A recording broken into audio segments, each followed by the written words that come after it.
This channel does not promote any violent, harmful, or illegal activities. All content provided by this channel is meant for an educational purpose only.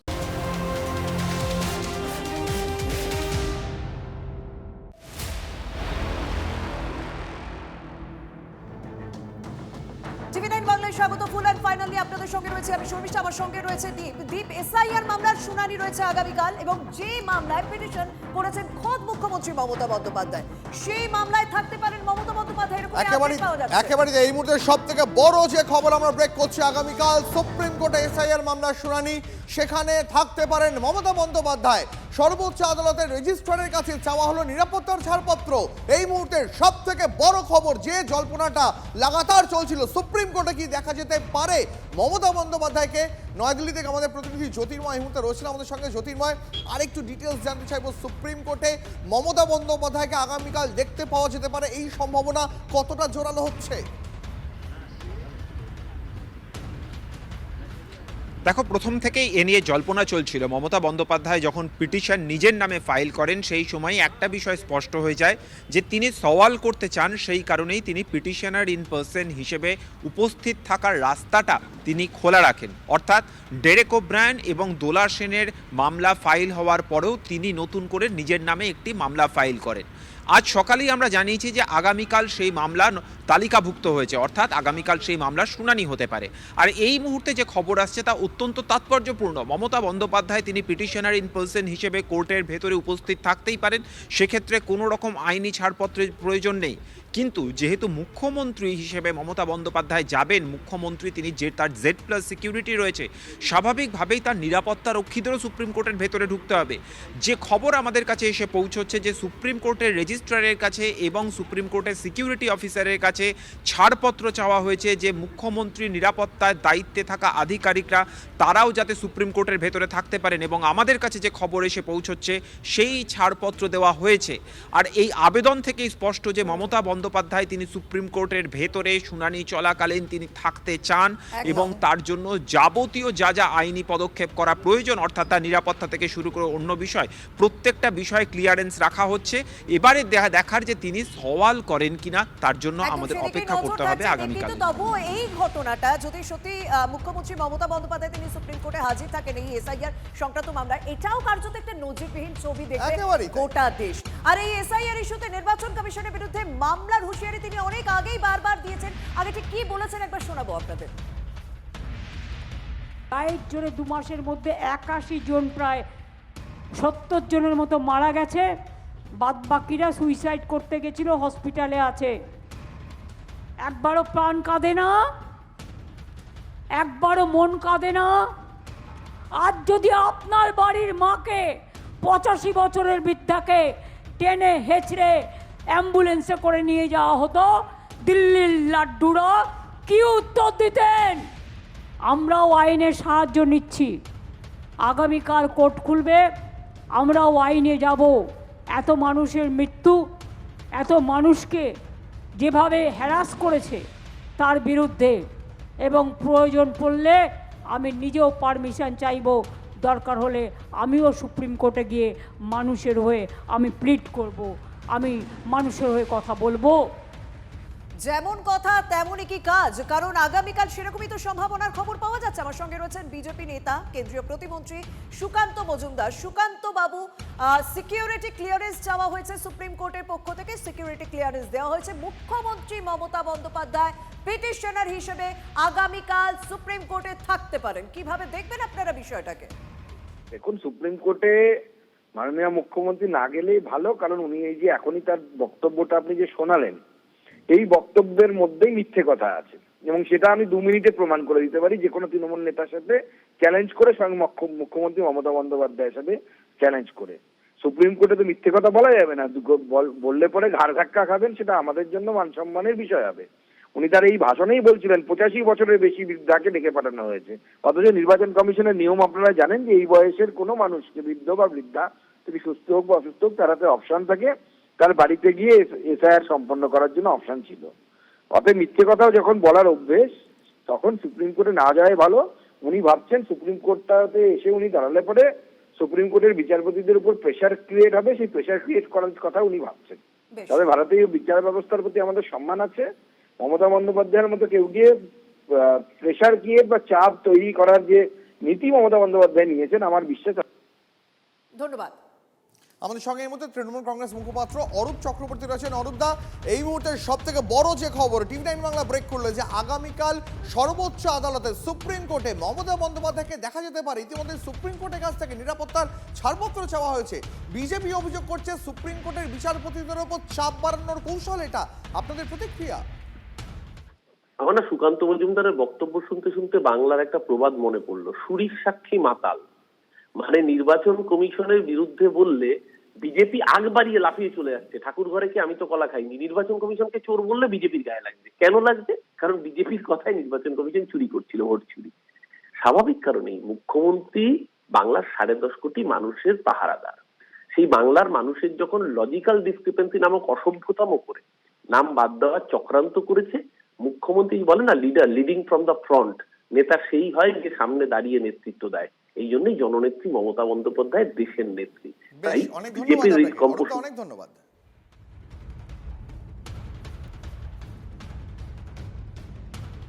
আপনি মিথ্যে কথা বলে যাবেন একের পর এক, আমরা তো বিশ্বাস করবো না এই কথা। এর আগেও আপনি SIR নিয়ে বলেছেন এত লোক মারা গেছে, 40 জন মারা গেছে, 60 জন মারা গেছে, 150 জন মারা গেছে। আপনাকে বারবার ইলেকশন কমিশন বলেছে পোস্টমর্টম রিপোর্ট দিন, পোস্টমর্টম রিপোর্ট দিন। কেন দিচ্ছেন না? যদি আপনার মনে হয় যে এরা SIR এর জন্য হার্ট অ্যাটাক করে প্যানিক অ্যাটাক হয়ে মারা গেছে, আপনি পোস্টমর্টম দিন, রিপোর্ট দিন। আপনি দিতে পারছেন না, কারণ আপনি তো মিথ্যাচার করছেন। বারবার মানুষকে ভুল বুঝিয়ে আপনি এই SIR প্রসেস বন্ধ করতে চাইছেন। আমরা এটা করতে দেব না। কাল সুপ্রিম কোর্টে SIR মামলা শুনানি রয়েছে। থাকতে পারেন মমতা বন্দ্যোপাধ্যায়। যে মামলা করেছেন পিটিশনার হিসেবে নাম রয়েছে মমতা বন্দ্যোপাধ্যায় এবং নির্বাচন কমিশনের বিরুদ্ধে এবং মুখ্য নির্বাচন আধিকারিকের বিরুদ্ধে তার এই মামলা। কলতান দাশগুপ্ত এই মুহূর্তে আমাদের সঙ্গে রয়েছেন, বাম নেতা কলতান দাশগুপ্ত। কলতান, আগামীকাল পিটিশনার হিসেবে সুপ্রিম কোর্টে আমাদের রাজ্যের মুখ্যমন্ত্রী মমতা বন্দ্যোপাধ্যায় থাকতে চলেছেন। সওয়াল করবেন কিনা সেটা পরে বিষয়, কিন্তু তিনি থাকছেন অন্তত এই একটা সম্ভাবনার খবর পাওয়া যাচ্ছে। কিভাবে দেখবেন আপনারা? পশ্চিমবাংলার বুকে SIR এর ফলে যেটা হয়েছে সেটা হচ্ছে যে একটা ব্যাপক মানুষের মধ্যে ভয় ধরে গিয়েছে এবং সেই ভয় ধরাটাকে কোনোভাবে তৃণমূল আটকাতে পারেনি। কারণ বাস্তবিকই হচ্ছে যে জাল আধার, জাল ভোটার, জাল রেশন ইত্যাদি পশ্চিমবাংলার মাটিতে তৃণমূলই চালু করিয়েছে পয়সা দিয়ে। ফলে যে মানুষ এই ধরনের অসহায়তার মধ্যে পড়ছেন, বিপর্যয়ের মধ্যে পড়ছেন, তাকে একটা আপাত সান্ত্বনা দেওয়ার জন্য এই চিত্রনাট্য তৈরি করা হচ্ছে যে আমি দিল্লিতে মিটিং করছি, কি আমি সুপ্রিম কোর্টে অমুক তমুক করছি, গোটাটা কোর্টের ঘাড়ে ফেলে দেওয়া। তারপর বলবে আমরা তো কিছু করার নেই, কোর্ট করেছে। একই ঘটনা আমরা নিয়োগের ক্ষেত্রেও দেখেছি। সরকার ভুলভাল সার্কুলার পাস করতো, দুর্নীতি করতো, তারপর বলতো না সব কোর্ট চাকরি খেয়ে নি। তাহলে এই ধরনের ঘটনা আমরা আগেও দেখেছি। এতে সাধারণ মানুষের আদৌ কোনো উপকার হবে? ধন্যবাদ। রাজ্য প্রশাসনের কারণেই SIR হয়রানি, এই অভিযোগ তুলে গতকালই রাজ্যপালের দ্বারস্থ হন শুভেন্দু অধিকারী। রাজ্য সরকারি কর্মীরা ইচ্ছাকৃতভাবে শুনানিতে সাধারণ মানুষকে হয়রান করছে, এই অভিযোগ করেন বিরোধী দলনেতা শুভেন্দু অধিকারী।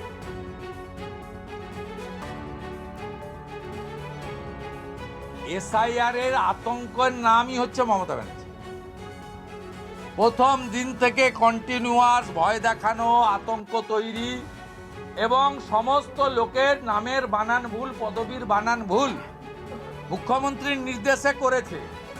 কিভাবে BLO, AERO, EROদের একাংশকে দিয়ে আইপ্যাককে বসিয়ে নাম এবং পদবীর বানান ভুল করে লক্ষ লক্ষ লোককে শুনানিতে ডেকে নিয়ে গিয়ে হয়রানি করিয়েছেন মমতা বন্দ্যোপাধ্যায়ের নেতৃত্বে।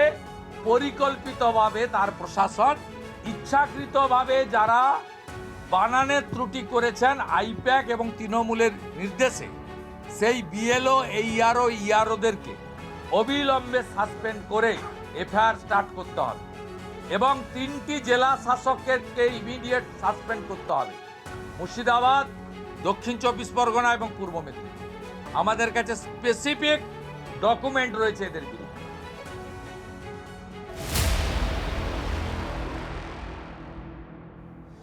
এদিকে আবারও এসআইআর শুনানির নামে হয়রানির অভিযোগ উঠছে। মিনাখার ছবি দেখাবো, গভীর রাত পর্যন্ত এসআইআর শুনানি চলেছে। লাইনে দাঁড়িয়ে রইলেন বয়স্ক থেকে পরিযায়ীরা। মিনাখার বিডিও অফিসে চরম হয়রানি চলছে। সকাল থেকে শুরু হয়ে গভীর রাত পর্যন্ত শুনানি চলবে, কারণ স্বাভাবিকভাবে সময় শেষ হয়ে আসছে। হাতে আর মাত্র কটা দিন, 7 তারিখের মধ্যে শুনানির কাজ শেষ করতে হবে, তাই গভীর রাত অবধি চলছে। ভিন রাজ্য থেকে ফিরে সোজা শুনানি কেন্দ্রে গিয়েছেন হয়রানির অভিযোগ তুলে সড়ক পরিযায়ী শ্রমিকরা। অবদত্ত সরকার, দেখছেন তো তামিলনাড়ু থেকে আসতে হলো আমাদের। ট্রেন থেকে এসে নামার পরেই ডাইরেক্ট আমরা বাইরে ঢুকে চলে এলাম লাইনে। এসে এই রাত হয়ে গেল, দেখতেই তো পাচ্ছেন। আমি থাকতাম হিমাচল প্রদেশে, আমার হিয়ারিং এর জন্য ডাকা হলো। এসে দেখলাম যে আমি ওখানে যেটা সহজ ভেবেছিলাম, এখন না, লাইনের জন্য অনেকক্ষণ ধরে সকালবেলা এসেছি, লাইনে আছি, কিছু খাওয়া দাওয়া নেই। আরও অনেক মা বোনেরাও আছে এখানে, নানান মানে পেরেশানিতে আছে এরা হিয়ারিংয়ের জন্য, যে হিয়ারিংয়ের জন্য কি হবে কি না হবে, বাচ্চা কাচ্চা সবাই আছে, এসছে নিয়ে এসছে। তার জন্য মানুষ লাইনে, আমরা অতিরিক্ত পেরেশানিতে আছি। অমিত শাহর নির্দেশে একটা অপদার্থ নির্বাচন কমিশন তৈরি হয়েছে, একটা চাকর বাকর দলীয় দাস হয়ে গেছে, যে বিজেপির কথা শুনে তারা মানুষের হয়রানি, রাত পর্যন্ত শুনানি, বয়স্ক মানুষ, কোনো ভ্রুক্ষেপ নেই। এর প্রতিফল ভুগতে হবে বিজেপিকে। এই বিজেপি পেছন থেকে নির্বাচন কমিশনের সত্তাকে নষ্ট করা, নিরপেক্ষতাকে নষ্ট করা, মানুষের অধিকারকে নষ্ট করা কোনো মানুষ মেনে নেবে না, যোগ্য শাস্তি দেবে। এদিকে জেলা শাসকের অফিসে তালা মারার হুমকি দিলেন জলপাইগুড়ির বিজেপি নেতা বাপি গোস্বামী। তার অভিযোগ, হিন্দুদের নাম ভোটার তালিকা থেকে বাদের চক্রান্ত চলছে। আইপ্যাক এবং তৃণমূল জেলা প্রশাসনকে ব্যবহার করে এসআইআরে হিন্দু ভোটারদের হয়রান করা হচ্ছে। প্রতিবাদে জেলা শাসকের দপ্তরে প্রতীকী বিক্ষোভ দেখিয়ে হুঁশিয়ারি বিজেপি। আইপ্যাকের নির্দেশে এবং সবচেয়ে বড় আইপ্যাকের প্রতিনিধিরা ডিএম অফিসে আছেন, শুধু এই ডিএম অফিসে, সারা পশ্চিমবঙ্গ ডিএম অফিসে, তারা মিলে এই সনাতনী সমাজের মানুষদেরকে নাম বাদ দেওয়া, তাদেরকে হয়রানি করার চেষ্টা চলছে। ডিএম যেহেতু ডিস্ট্রিক্ট রিটার্নিং অফিসার, সমস্ত দায় দায়িত্ব তার। যদি কোনো সনাতন সমাজের মানুষকে, বৈধ ভোটারকে যদি বাদ দেয় আর এই হয়রানি যদি বন্ধ না করে, তা ডিএম অফিসে আগামী দিন তাড়া মারবো। বাংলা থেকে 2 কোটি নাম বাদ দেবে, রোহিঙ্গা বাদ দেবে, মুসলমান বাদ দিতে গিয়ে এখন যেন বুমেরাং হয়ে গেছে। তার কারণ হচ্ছে নরেন্দ্র মোদী থেকে শ্রমিক ভট্টাচার্য থেকে বাপি গোস্বামী, সবার মাথা এখন একদম পাগল হয়ে গেছে। আমি ইমিডিয়েট বলবো রাজ্য সরকারকে 2-3টা সাইকিয়াট্রিস্ট ব্যবস্থা করতে, যাতে এদেরকে দেখানো যায়।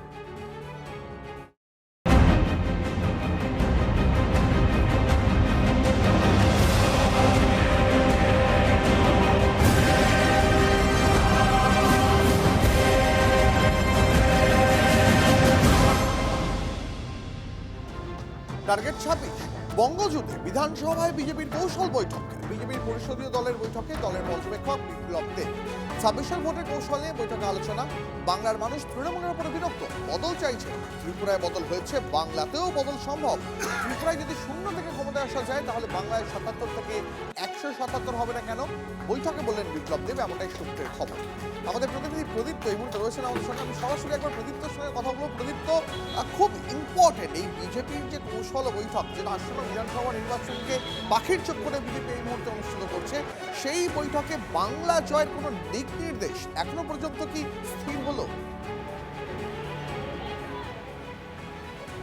দেখো, আজকে যে বৈঠক ছিল পরিষদীয় দলের, এবং সেখানে উপস্থিত ছিলেন ত্রিপুরার প্রাক্তন মুখ্যমন্ত্রী তথা এই রাজ্যের বিজেপির ক্ষেত্রে নির্বাচনের সহকারী পর্যবেক্ষক বিপ্লব দেব।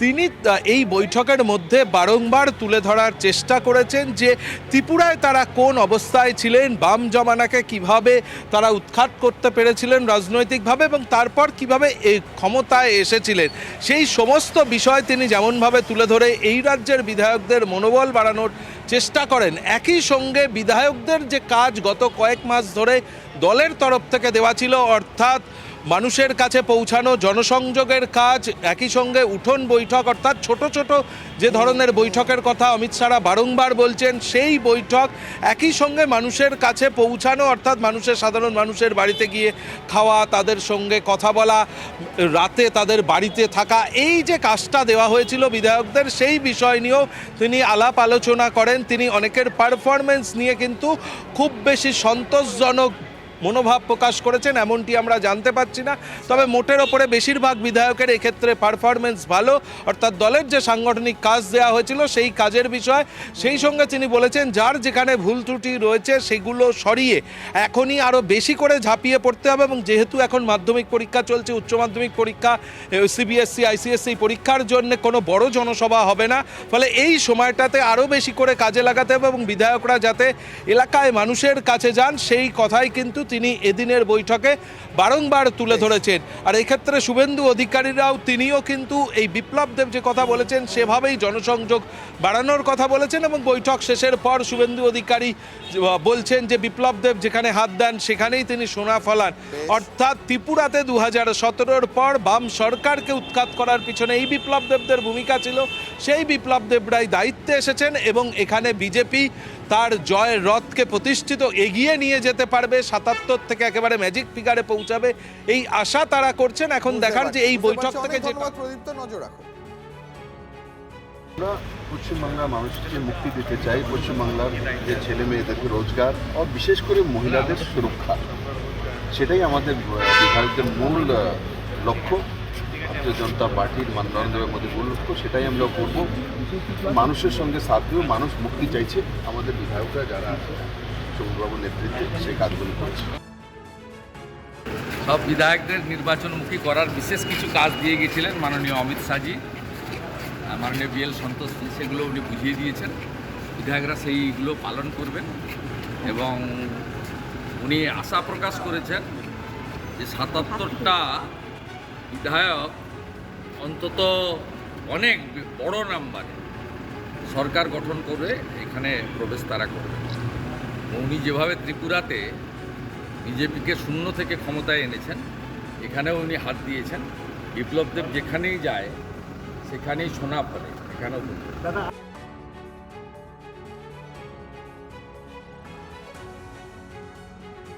বিপ্লব দেবকে বিজেপি সরিয়ে দিয়েছে ত্রিপুরা থেকে, পরের ইলেকশনে অন্য আরেকজনকে নিয়ে এসে ইলেকশন লড়তে হয়েছিল। বিপ্লব দেবকে সামনে রেখে ইলেকশন লড়েনি, আর তারপর ছাঁটা মাল, বাদ দেওয়া মাল, সেটা হচ্ছে বিপ্লব দেব। আজকে তাকে বলছে যে বাংলায় এসে মমতা বন্দ্যোপাধ্যায়কে সরিয়ে দেবেন, কি মামার বাড়ির আবদার? এরকম স্বপ্ন, দুঃস্বপ্ন বিজেপি অনেক দেখেছে, অনেক স্বপ্নের বিরিয়ানিতে ঘি ঢেলেছে। মনে রাখা দরকার 2021-এও এরকম অনেক কথা বলেছেন শুভেন্দু বাবু, এলোমেলো দাবি করেছিলেন, এবারও করছেন, কিন্তু মনে রাখবেন যে বাংলা থাকবে বাংলার মেয়ের কাছে।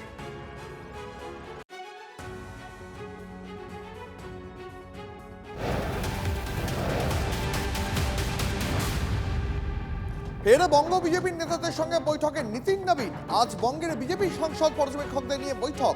দিল্লিতে সুকান্ত মজুমদারের বাসভবনে বৈঠক বিজেপির সভাপতি। সূত্রের খবর, বৈঠকে ভোটমুখী বাংলার প্রস্তুতি নিয়ে আলোচনা হতে পারে। বঙ্গ নেতাদের কাকে কোন দায়িত্ব দেওয়া হবে তা নিয়েও আলোচনার সম্ভাবনা। সাংসদের লোকসভা কেন্দ্রের অন্তর্গত বিধানসভা কেন্দ্রের বুথ চিত্র নিয়ে আলোচনা হতে পারে বলেই সূত্রের খবর।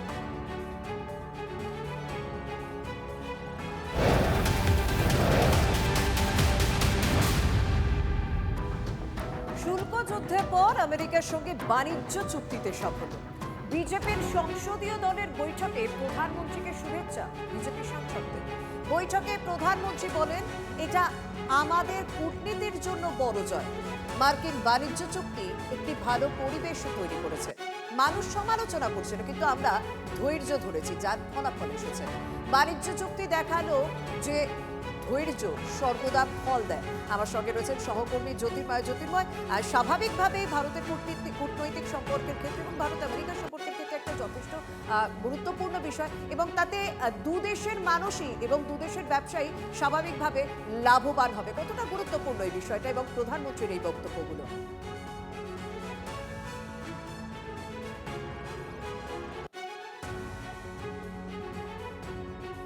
কথা বলবো আমার সহকর্মী জ্যোতির্ময়ের সঙ্গে। তবে আপনাদেরকে আরেকবার জানাই, আমরা জানি যে দীর্ঘদিন ধরে একটা শুল্ক যুদ্ধ ছিল। আমেরিকা ভারতের সমস্ত পারস্পরিক বাণিজ্যের ক্ষেত্রে 25% শুল্ক আরোপ করেছিল, তা কমিয়ে 18% করা হয়েছে। যদিও মার্কিন প্রেসিডেন্ট ডোনাল্ড ট্রাম্পের পক্ষ থেকে দাবি করা হয়েছে যে ভারত তাদের থেকে আরো বেশি তেল কিনবে, রাশিয়া থেকে তেল কিনবে না, এরকম একটা দাবি করা হয়েছে। যদিও প্রধানমন্ত্রী নরেন্দ্র মোদী তিনি এই বিষয়টাকে কোনো রকমই মান্যতা দেননি। তিনি বলেছেন আজকে যে বৈঠক হয় সাংসদদের সঙ্গে, একটা বৈঠক হয়েছে যেখানে ধন্যবাদ জানানো হয়েছে প্রধানমন্ত্রী নরেন্দ্র মোদীকে, সেখানে তিনি বলেছেন এটা বড় সাফল্য।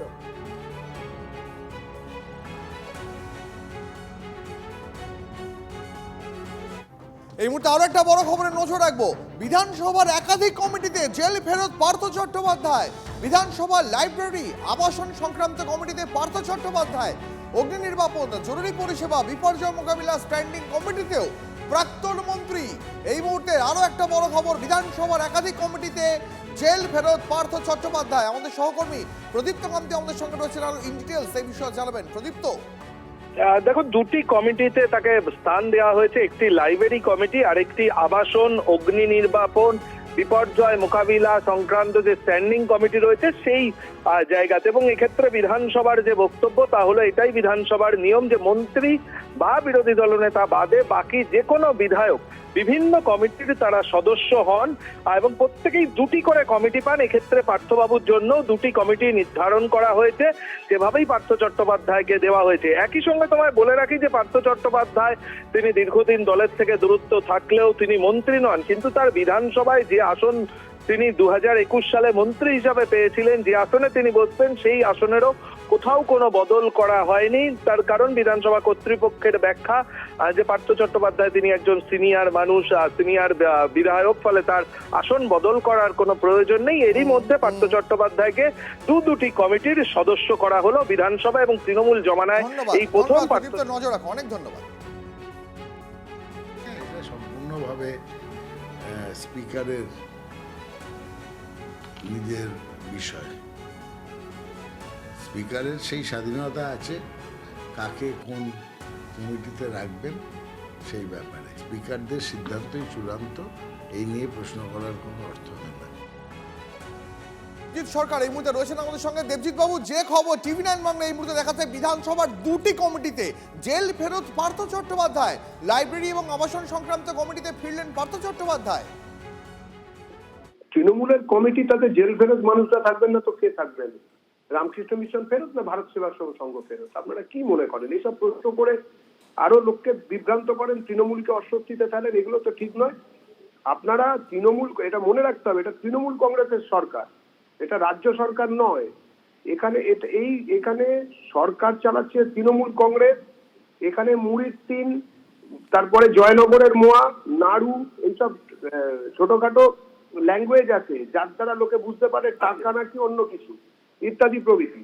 তো সুতরাং এই নিয়ে কথা বলার আমাদের কোনো বিষয় নাই। এটা মানুষ জানে, জনগণ জানে। 26-এর নির্বাচনে এই সব শুদ্ধ জেল ফেরত, জেল যাত্রী সব শুদ্ধ বিসর্জন দিয়ে বিজেপিকে পশ্চিমবঙ্গের মানুষ ক্ষমতায় আনবেন।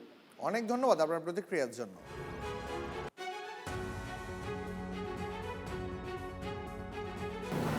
আসন বদল তৃণমূল কংগ্রেস করেনি, তার কারণ হচ্ছে পার্থ চ্যাটার্জিকে তারা হয়তো ভোটেও লড়াবে, সে চ্যালেঞ্জ মাননীয় অমিত শাহজি করে গেছেন বেশ কিছু নাম ধরে, যে যদি এদের টিকিট না দেন তাহলে বুঝবো মমতা বন্দ্যোপাধ্যায় এদের কাজকে সমর্থন করেন। পার্থ চ্যাটার্জি নির্বাচনে লড়লেও আমরা আশ্চর্য হব না, এবং পার্থ চ্যাটার্জির পদোন্নতি ঘটলেও আমরা আশ্চর্য হব না। মালদা, মুর্শিদাবাদ সহ যারা বাংলাভাষী মুসলমান, তারা বেশ কিছু কারণে মমতা ব্যানার্জি বা তৃণমূল কংগ্রেসের উপর ক্ষুব্ধ। সেই ভোটটা যাতে বিজেপিতে না চলে যায় সেই কারণে হুমায়ুন কবিরকে দিয়ে অ্যান্টি তৃণমূল মুসলিম ভোটকে ধরে রাখতে চান, এবং তারপরে যদি 2-4-5টা সিট যেখানে তৃণমূল জিততো না, হুমায়ুন যেতে বা হুমায়ুনের লোকেরা যেতে, আর মমতা বন্দ্যোপাধ্যায় যদি কম পড়ে বিধানসভা ভোটের পরে, তখন কার্যত হুমায়ুনকে আবার সাথে নিয়ে নেওয়া যেতে পারে।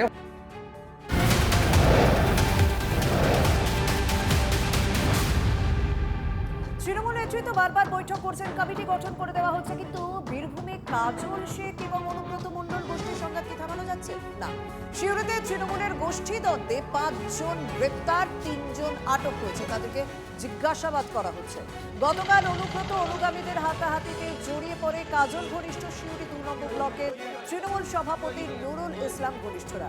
বাসরা গ্রামের নুরুলের ঘনিষ্ঠরা বৈঠক করছিলেন, আর সেই সময় অনুব্রত অনুগামীরা পাশ দিয়ে যাচ্ছিলেন। দুপক্ষের বচসার পরে হাতাহাতিতে জড়িয়ে পড়ে। দুপক্ষে 7 জন জখম হয়েছেন। সিউড়ি থানায় পুলিশ গিয়ে পরিস্থিতি নিয়ন্ত্রণে আনে। আহতরা সিউড়ি সুপার স্পেশালিটি হাসপাতালে ভর্তি। কারা মারলো? ওই ছিল নুরুলের লোক, ঠিক আছে। সমীর, মিরাজ, কালু, ঝামেলা কিছু হয়নি, এমনি আমরা গিয়েছিলাম, পাশ দিয়ে পেরিয়ে যাচ্ছিল, ওই তখনই আমাদেরকে দেখে আক্রমণ করা। আপনারা কার দল করেন? আমরা টিএমসি। কার দল? বকুল। ওই জন্যই কি মারধর করেছে? হ্যাঁ। নুরুল ইসলামের লোকজনরা মিটিং করছিল, কোথাও পাশে কোথাও যাচ্ছিল, ওদের হঠাৎ করে মানে অ্যাটাক করে, সে লাঠি টাঙ্গি তরোয়াল রড নিয়ে দেখলেন তো কি করেছে অবস্থা। কারণ ওই যে মিটিং করছিল, হ্যাঁ, যাই হোক, এরা নুরুল ইসলামকে সমর্থন করে না, এটাই এদের অপরাধ। এদের সৈনিক কিছুদিন আগে বলেছিলেন অভিষেক ব্যানার্জি, যদি গোষ্ঠীদ্বন্দ্ব না কমে কলকাতা থেকে লোক আসবে। আমরা বলছি ভারতীয় জনতা পার্টি, আপনি কলকাতা কেন, আপনি উপর থেকেও যদি লোক পাঠান, বীরভূমের বুকে গোষ্ঠীদ্বন্দ্ব থামবে না, গোষ্ঠীদ্বন্দ্ব থাকবে। এবং আপনাদের 26-এর নির্বাচন, আপনাদের বিসর্জন।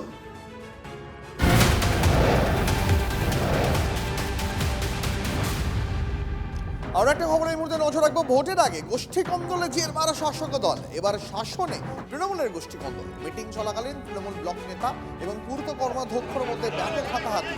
হারোয়ার বিধায়কের সামনেই দুপক্ষ তুমুল বচসায় জড়িয়ে পড়ল। ব্লক পার্টি অফিসে ভাঙচুরের অভিযোগ। গতকাল বৈঠক চলাকালীন মাঝপথে এক পক্ষ বেরিয়ে পর্যন্ত যায়। যদি এত সবকিছুর পরেও কন্দলের অভিযোগ মানতে নারাজ বিধায়ক।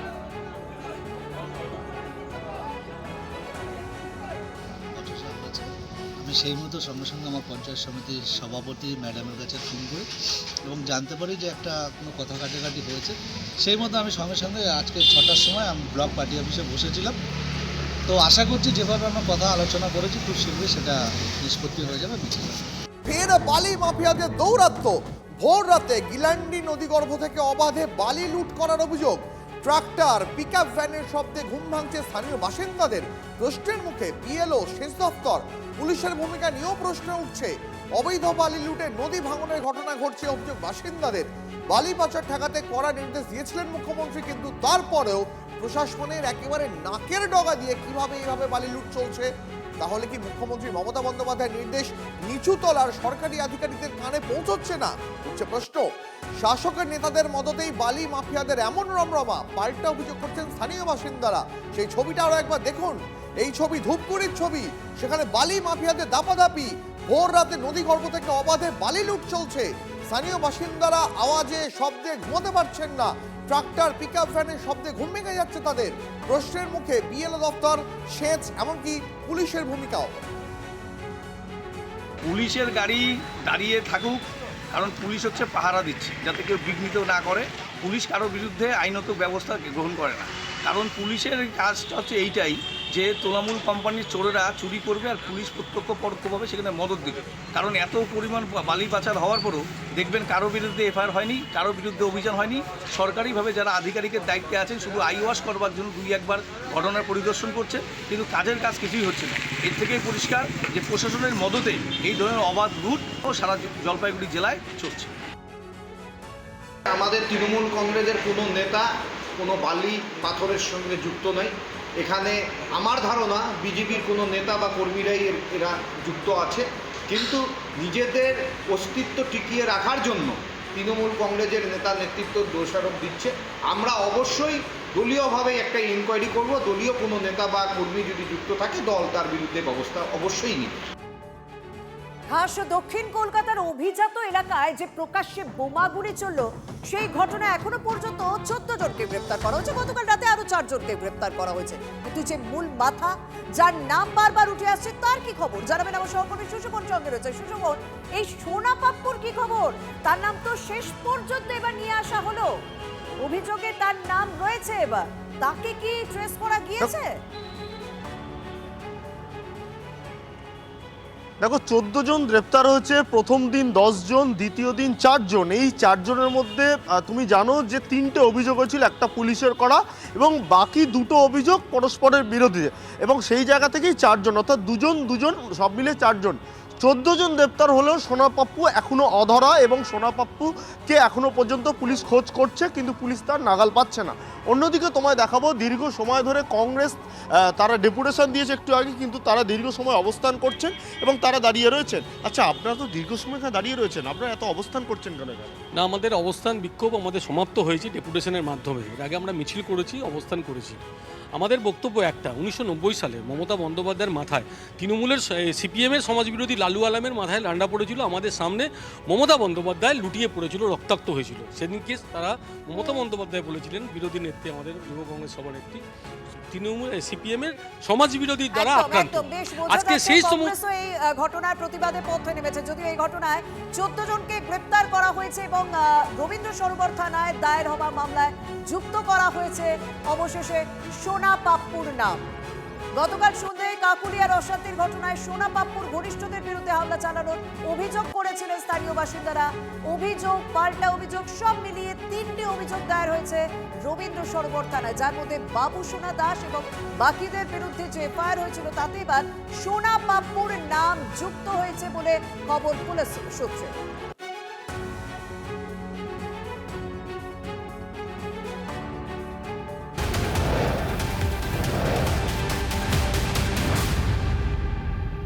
শর্মিষ্ঠা, এই মুহূর্তে আমাদের সরাসরি আরেকবার দিল্লির দিকে নজর রাখতে হবে। মুখ্যমন্ত্রী মমতা বন্দ্যোপাধ্যায় আর খানিকক্ষণের মধ্যে সাংবাদিকদের মুখোমুখি হচ্ছেন।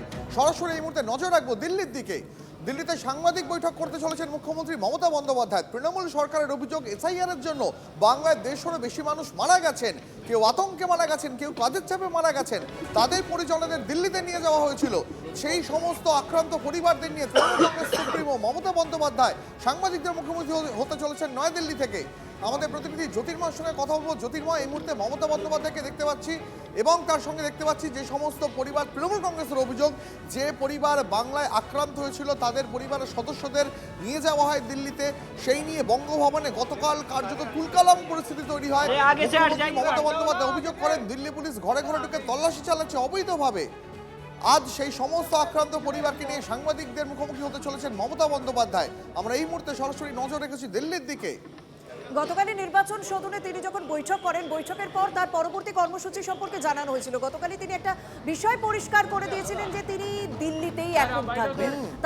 তার আরো বেশ কিছু কর্মসূচি রয়েছে এবং যে যাদেরকে তিনি নিয়ে গিয়েছেন, মানে এসআইআর আবহে যাদের মৃত্যু হয়েছে তাদের পরিজন যেমন রয়েছে, যাদেরকে মৃত হিসেবে দেখানো হয়েছে ভোটার তালিকায় কিন্তু আদতে তারা জীবিত, সেই সমস্ত মানুষদের নিয়ে তিনি সাংবাদিক বৈঠক করবেন, সেই বিষয়টা কিন্তু গতকালই পরিষ্কার করে দিয়েছিলেন। সেটা শুধুমাত্র সময়ের অপেক্ষা।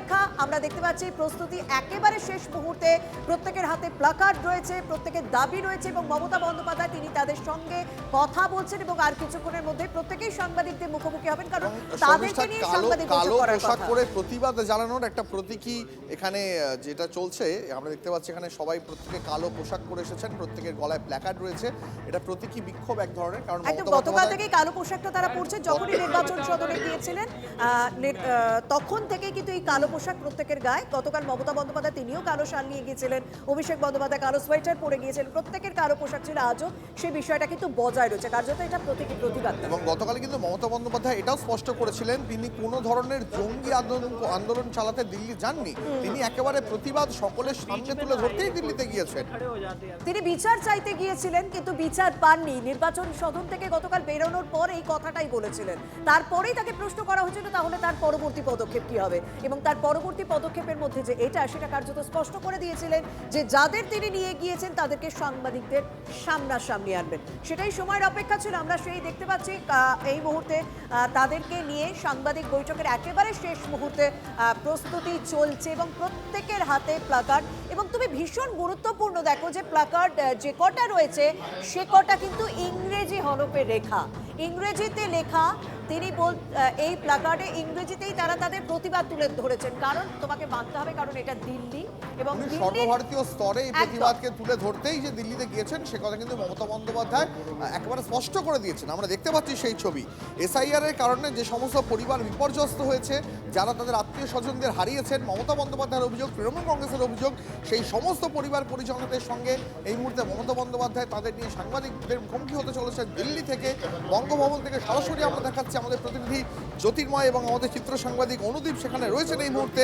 আমরা প্রত্যেকটা মুহূর্তে সমস্ত আপডেট যেমন গতকাল থেকে তুলে ধরেছিলাম, আমরা গতকাল দেখেছিলাম মমতা বন্দ্যোপাধ্যায় লাগাতার নতুন বঙ্গভবন, পুরনো বঙ্গভবন এর মধ্যে যাতায়াত করছিলেন। এই সমস্ত পরিবার তৃণমূল কংগ্রেস নিয়ে গেছে দিল্লিতে, তাদের সদস্যদের আশ্বস্ত করছিলেন যে আপনারা কোনো রকম অসুবিধা হলে চিন্তা করবেন না, আমি আছি, আমি সবসময় ফোনে উপলব্ধ রয়েছি। আমরা এই খবরের দিকে অবশ্যই নজর রাখবো, কারণ সর্বভারতীয় স্তরে এবং জাতীয় স্তরে এই এসআইআর প্রক্রিয়ার বিরুদ্ধে তার যে প্রতিবাদ আন্দোলন, সেই বিষয়টা যে তিনি জাতীয় স্তরে এবং সর্বভারতীয় স্তরে পৌঁছতে চান সেটা অন্তত বোঝা যাচ্ছে। আর কিছুক্ষণের মধ্যে সাংবাদিকদের মুখোমুখি। আমাদের কিন্তু আরো একটা খবর এই মুহূর্তে নজর রাখতে হবে। আইপ্যাকের তদন্তে বাধা, ফাইল ছিনতাইয়ের অভিযোগ ইডির, সেই অভিযোগ কিন্তু খারিজ করেছেন মুখ্যমন্ত্রী। একেবারে সুপ্রিম কোর্টে হলফনামা দিয়ে ইডির যাবতীয় অভিযোগ খারিজ করেছেন মমতা বন্দ্যোপাধ্যায়। তিনি বলেছেন আইপ্যাক অফিস থেকে তদন্ত সংক্রান্ত কোন রকম নথি তিনি নিয়ে আসেননি। হলফনামা একথা স্পষ্ট করে দাবি করেছেন মমতা বন্দ্যোপাধ্যায়। তার পাশাপাশি তিনি এও দাবি করেছেন যে ইডি অফিসারদের অনুমতি নিয়েই তিনি শুধুমাত্র তৃণমূল কংগ্রেসের যে দলীয় নথি সেই দলীয় নথি নিয়ে এসেছেন, ইডি আধিকারিকের অনুমতি নিয়েই নথি নিয়ে এসেছি, হলফনামায় একথা উল্লেখ করেছেন মমতা বন্দ্যোপাধ্যায়। একই সঙ্গে হলফনামায় মমতা বন্দ্যোপাধ্যায় এও দাবি করেছেন কয়লাকাণ্ডে ইডির তদন্তে কোনো রকম বাধা তাঁর বা তাঁর দলের তরফে দেওয়া হয়নি।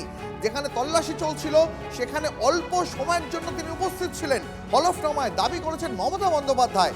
আসলে তল্লাশির নামে তৃণমূলের গোপন তথ্য চুরি করাই ছিল ইডির লক্ষ্য, এই অভিযোগ পাল্টা করেছেন মমতা বন্দ্যোপাধ্যায়। ইডির অভিযানের কোনো আইনি বৈধতা নেই, সার্চ ওয়ারেন্ট ছাড়াই তল্লাশি করেছে কেন্দ্রীয় এজেন্সি। বিরোধী শাসিত রাজ্যে ভোটের আগে এজেন্সির হানা কার্যত প্যাটার্নে পরিণত হয়েছে। হলফনামায় এই অভিযোগ জানিয়েছেন মমতা বন্দ্যোপাধ্যায়, এমনই সূত্র মারফত খবর পাচ্ছি আমরা। মুখ্যমন্ত্রী এবং রাজ্যের দায়ের করা হলফনামার জবাব দিতে সময় চেয়েছে ইডি। এরপরেই 10 ফেব্রুয়ারি শুনানির পরবর্তী দিন ধার্য করেছে সুপ্রিম কোর্ট।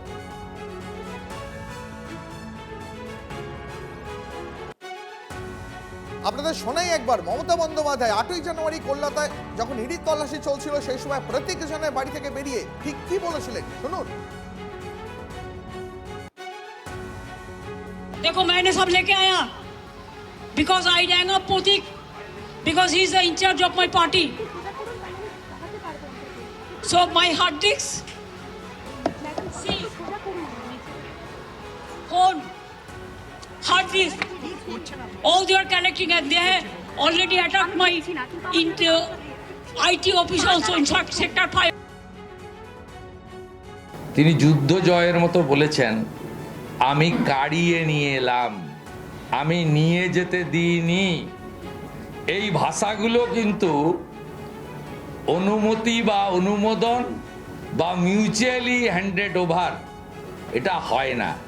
মুখ্যমন্ত্রী ফাইল চোর এবং সুপ্রিম কোর্টের শুনানি থেকে আমরা জেনেছি উনি মোবাইল ফোনও চুরি করেছেন, সঙ্গে ল্যাপটপ তো উনি নিজে স্বীকার করেছেন যে ল্যাপটপও নিয়ে নিয়েছি।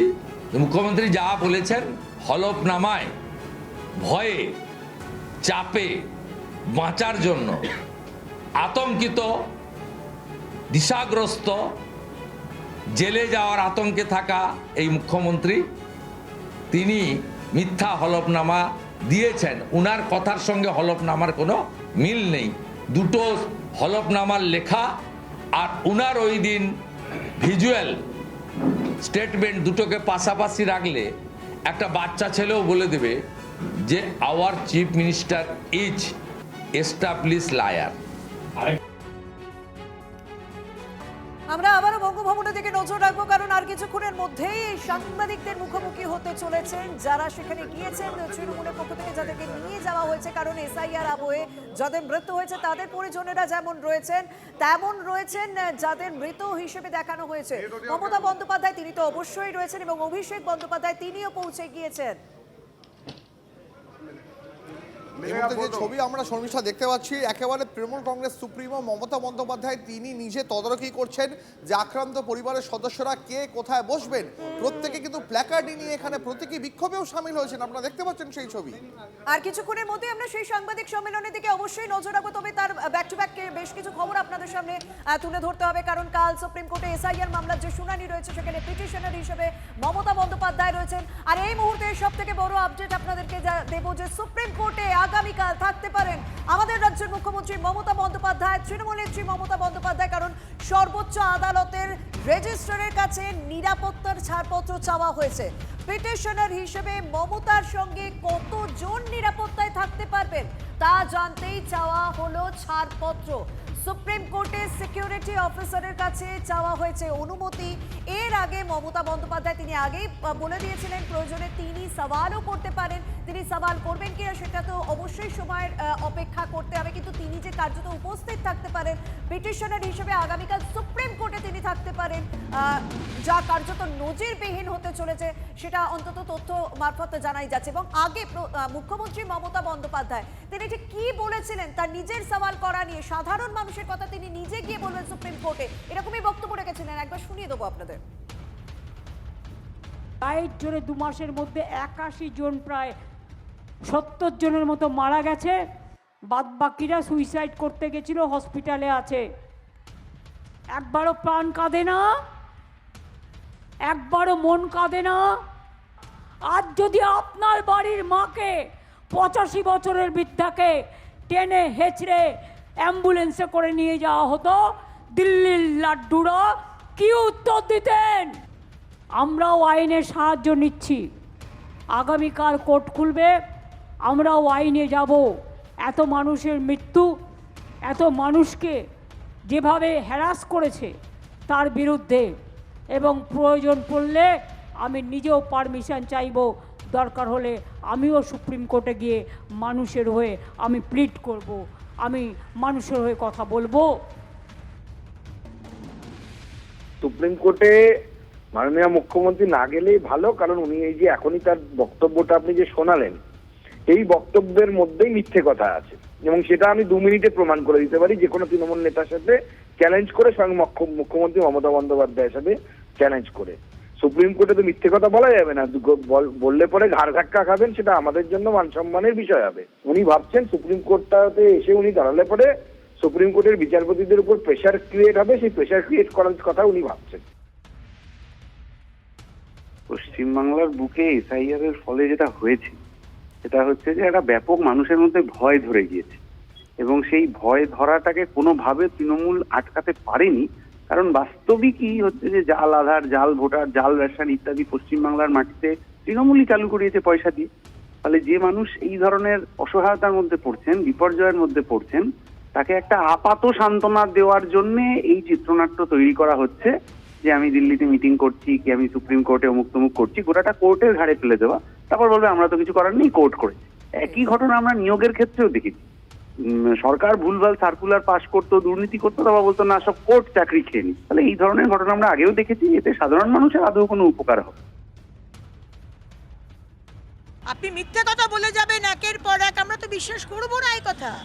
এর আগেও আপনি এসআইআর নিয়ে বলেছেন এত লোক মারা গেছে, 40 জন মারা গেছে, 60 জন মারা গেছে, 150 জন মারা গেছে। আপনাকে বারবার ইলেকশন কমিশন বলেছে পোস্টমর্টম রিপোর্ট দিন, পোস্টমর্টম রিপোর্ট দিন, কেন দিচ্ছেন না? যদি আপনার মনে হয় যে এরা এসআইআর এর জন্য হার্ট অ্যাটাক করে, প্যানিক অ্যাটাক হয়ে মারা গেছে, আপনি পোস্টমর্টম দিন, রিপোর্ট দিন। আপনি দিতে পারছেন না, কারণ আপনি তো মিথ্যাচার করছেন। বারবার মানুষকে ভুল বুঝিয়ে আপনি এই এসআইআর প্রসেস বন্ধ করতে চাইছেন, আমরা এটা করতে দেব না। বারবার আমাদের নজর রাখতে হচ্ছে বঙ্গভবনে, কারণ আর কিছুক্ষণের মধ্যে যে কোনো মুহূর্তে শুরু হতে পারে এই সাংবাদিকদের মুখোমুখি হয়েছেন যারা, তাদের সম্মেলন, সাংবাদিক সম্মেলন শুরু হবে। কারণ এটা সর্বভারতীয় স্তরে সাংবাদিকদের মুখোমুখি যে এই মানুষগুলোকে করবেন মুখ্যমন্ত্রী মমতা বন্দ্যোপাধ্যায়, সেটা কার্যত তিনি পরিষ্কার করে দিয়েছিলেন। কারণ এসআইআর আবহে বারবার যে অভিযোগ তৃণমূলের পক্ষ থেকে উঠেছে যে সাধারণ মানুষের ক্ষতিগ্রস্ত হয়েছে, হয়রানি হতে হচ্ছে প্রত্যেককে, সেই মানুষগুলোকেই তিনি দিল্লিতে নিয়ে গিয়েছেন, সেই মানুষগুলোকেই আজ সাংবাদিকদের মুখোমুখি আনবেন। সেই কথা তিনি আগেই বলে দিয়েছিলেন। দেখুন, কেউ কোলে বাচ্চা নিয়ে রয়েছে এবং প্রত্যেকের হাতে তাদের গুরুত্বপূর্ণ নথি রয়েছে, বয়স্ক মানুষ তারাও রয়েছে। এই মানুষগুলোই আজ সাংবাদিকদের মুখোমুখি হবেন এবং তারা কথা বলবেন যে তাদের কি কি সমস্যার মধ্যে দিয়ে এই পরিস্থিতিতে আসতে হয়েছে।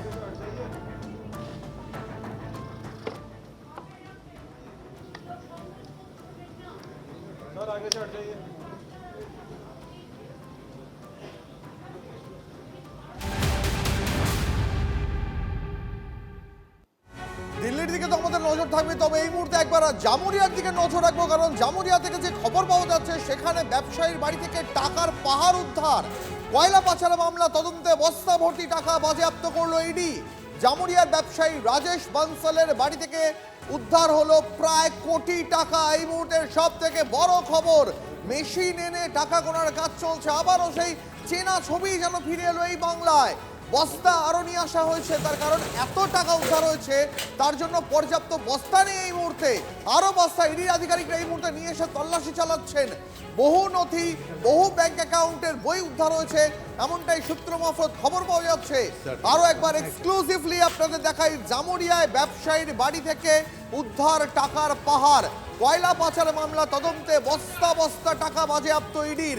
জামুরিয়ার ব্যবসায়ী রাজেশ বানসালের বাড়িতে তল্লাশি চালাচ্ছিল ইডি। সকাল থেকেই তল্লাশি চলছিল, একযোগে 12 জায়গায় তল্লাশি চলছিল, আর সেই তল্লাশিতে উদ্ধার হলো কোটি টাকা। সূত্রের খবর এমনটাই, টাকা গোনার কাজ চলছে, এখনো নিয়ে আসা হচ্ছে আরো বস্তা। আমাদের প্রতিনিধি চন্দ্রশেখর আমাদের লাইভ আপডেট জানাবেন এই মুহূর্তে। চন্দ্রশেখর, এই গোটা বাংলা এই মুহূর্তে আরো একবার কোটি টাকা উদ্ধারের সেই চেনা ছবি যেন ফিরে দেখতে পাচ্ছে। দেখো, একটু আগেই রাজেশ বনসালের যে গোডাউন আমরা দেখছিলাম, বাড়ির মধ্যে তার তল্লাশি চলছিল এবং রাজেশ বনসাল বা বনসাল পরিবারের যে গোডাউন, এই গোডাউনে হঠাৎ করে এই ছোট্ট শাটারটিকে খুলে এখান থেকে ইডি আধিকারিক আধা সামরিক বাহিনীর পহরায় তিনটি বস্তা, যে 3টি বস্তা আমরা ঢোকাতে দেখেছিলাম ব্যাংকের কর্মীদের সহ, এবং টাকা গোনার মেশিনও দেখিয়েছিলাম, এখান থেকে 3টি বস্তা ব্যাগ ভর্তি ব্যাগ নিয়ে তারা চলে যায়। এবং যাওয়ার পর তারা এখান থেকে স্থানীয় স্টেট ব্যাংকের সেখানে গেছেন এবং এখান থেকেই ধারণা যে ওই ব্যাগের মধ্যে বা ওই 3টি বস্তার মধ্যে টাকা রয়েছে। প্রথমে আমরা বলেছিলাম প্রায় কোটি টাকার নগদ উদ্ধারের সম্ভাবনা রয়েছে এবং সেই সম্ভাবনা একেবারেই প্রবল, এবং একেবারে সম্ভাবনা শুধু না, যেটা ইডি সূত্রে খবর, প্রায় কোটি টাকার উপর নগদ টাকায় পাওয়া গেছে। যে 3টে বস্তা আমরা দেখতে পাচ্ছি, 2টো গোলাপি রঙের এবং 1টি হলুদ রঙের, সেই 3টি বস্তা স্টেট ব্যাংকে নিয়ে যাওয়া হয়েছে। এর মধ্যে টাকা রয়েছে এবং শুধু তাই না, এখনও তল্লাশি চলছে। বনসালদের বাড়িতে কিন্তু এখনও পর্যন্ত প্রহরা রয়েছে। ইডি আধিকারিকদের একটা অংশ তারা ব্যাংকে গেছেন এবং তারপর তারা সেখানে আবার ফিরে আসবেন। তল্লাশি এখনও জারি রয়েছে জামুরিয়ায়। চন্দ্রশেখর, এই তো একেবারে বলিউড সিনেমার চিত্রনাট্য, যেখানে গোপন জায়গায়, যেখানে সাধারণ মানুষের নজর সেভাবে পড়বে না, সেখানে কোটি কোটি টাকা লুকিয়ে রাখা হয়েছিল। যে ছবি এই মুহূর্তে আপনাদের দেখাচ্ছি, একেবারে জামুরিয়ার এক্সক্লুসিভ খবর দেখাচ্ছি। ব্যবসায়ীর বাড়ি থেকে, গোডাউন থেকে উদ্ধার হলো টাকার পাহাড়। কয়লা পাচার মামলা তদন্তে 3 বস্তা টাকা বাজেয়াপ্ত করলো ইডি। আপনাদের ছবি দেখাচ্ছি, ইডির আধিকারিকরা সেই টাকা ভর্তি বস্তা বার করে নিয়ে যাচ্ছেন। ওই ব্যবসায়ী একটি গোপন জায়গাতে ওই টাকাগুলি লুকিয়ে রেখেছিলেন একটি গোডাউনে। এই টাকার পাহাড় লুকানো ছিল। শুধু টাকা নয়, টাকা, সোনা, রূপো, একেবারে স্তূপাকৃতি সেখানে রাখা ছিল। আমাদের প্রতিনিধি চন্দ্রশেখর একেবারে ঘটনাস্থল থেকে প্রতি মুহূর্তে লাইভ আপডেট জানাচ্ছেন। চন্দ্রশেখর, যে কোটি টাকা এখনো পর্যন্ত ইডি উদ্ধার করতে পেরেছে, সেই উদ্ধার হওয়া টাকা, সোনা সব মিলিয়ে সম্পত্তির পরিমাণ কতটায় গিয়ে দাঁড়াতে পারে? দেখো, এখনো পর্যন্ত নগদ শুধু 1 কোটি মানে কোটি টাকার মতো বা তার থেকেও বেশি হতে পারে নগদ এই টাকা পাওয়া গেছে। তার পাশাপাশি প্রচুর নথি রয়েছে, কারণ আমরা জানি এই ধরনের যারা ব্যবসায়ী হন বা যারা কারবারিদের মধ্যস্থতার কাজ করেন, তারা অনেক সময় নগদ টাকাকেও তারা গোল্ডে বা সোনাতে কনভার্ট করেন। সেক্ষেত্রে সেরকম সোনা রয়েছে কিনা, তার কাগজ রয়েছে কিনা, সেগুলো ইডি খতিয়ে দেখছে, ইডি আধিকারিকরা খতিয়ে দেখছেন।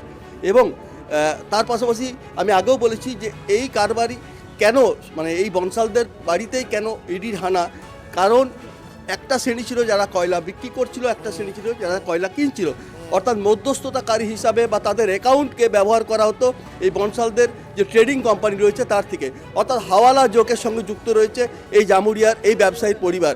এবং এখনও ইডি আধিকারিকরা রয়েছেন, তল্লাশি তারা চালাচ্ছেন এখান থেকে 3টি যে ব্যাগ গেল সেই 3টি ব্যাগে টাকাই রয়েছে, তার জন্যই সেগুলো ব্যাংকে নিয়ে যাওয়া হয়েছে। এর পাশাপাশি আরও অন্যান্য লাইভ আপডেট প্রতি মুহূর্তে জানাবো। একবার এই ফ্রেমটা দেখুন, একবার দর্শকরা ভালো করে এই ফ্রেমটা দেখুন, যেখানে গোডাউন থেকে একটি মানে কার্যত সাধারণ মানুষের চোখে পড়বে না লুকোনো নোংরা একটি গোডাউন, শাটার নামানো, সেই গোডাউনের ভিতর থেকে যে এইরকম কোটি কোটি টাকা উদ্ধার হবে সেটা কে জানতো? জামুরিয়া, শুধু জামুরিয়া নয়, পশ্চিম বর্ধমান জুড়ে তল্লাশি চালাচ্ছিল ইডি, কয়লা পাচার মামলা তদন্তে তল্লাশি চলছিল। সেই সময় জামুরিয়ার ব্যবসায়ীর বাড়ি থেকে উদ্ধার হলো টাকার পাহাড়। আরও একবার রাজ্যবাসী সেই চেনা ছবি যেন দেখতে পেল, যেখানে বাড়ি থেকে টাকার পাহাড় উদ্ধার হচ্ছে। ব্যবসায়ী রাজেশ বানসালের বাড়িতে ইডির ম্যারাথন তল্লাশি। এত টাকা যে উদ্ধার হতে পারে সম্ভবত সেটা আঁচ করতে পারেননি তদন্তকারীরাও, তাদের অতিরিক্ত বস্তা আনতে হলো সেই টাকা নিয়ে যাওয়ার জন্য। আরও একবার দেখুন ছবিটা, আমরা একেবারে ফ্রেম করে দেখাচ্ছি আপনাদের। আরও একবার দেখুন, একটি নোংরা চোখে পড়ে না এমন গোডাউন থেকে শাটার তুলে তার ভিতর থেকে কোটি টাকা বস্তায় করে বার করছে ইডি। আরও একবার দেখুন ছবিটা।